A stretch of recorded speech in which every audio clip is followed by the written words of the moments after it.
Good morning, YouTube. It's Monday. Welcome back. So everybody loves shopping at Harbor Freight. Sorry.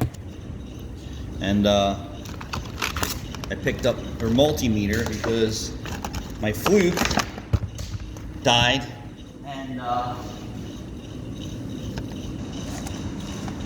yeah, we'll just leave it at that. Fluke, $300, $400 for a Fluke meter is insane.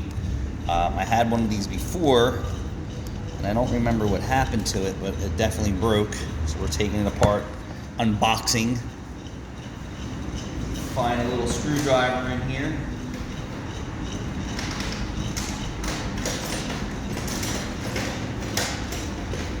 And I don't use a multimeter that often, but when I need it, I need it.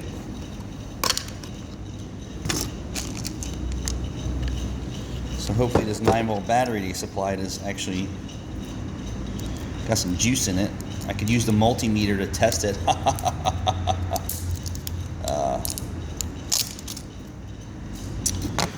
multimeter was hooked up.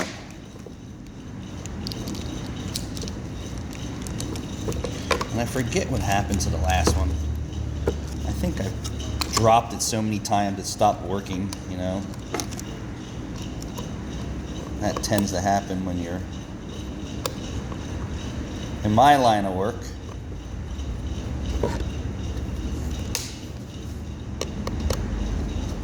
Can't tell you how many cell phones I've ran over and broken over the years. Does that look like it's Gucci? Well, yeah, so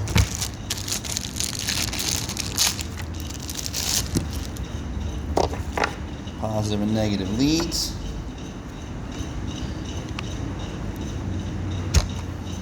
Got these little caps that keep you from putting them on. And it's on! So what can we test? Well, let's check and see.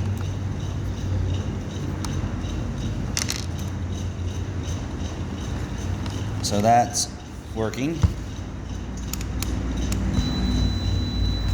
I wish they would make the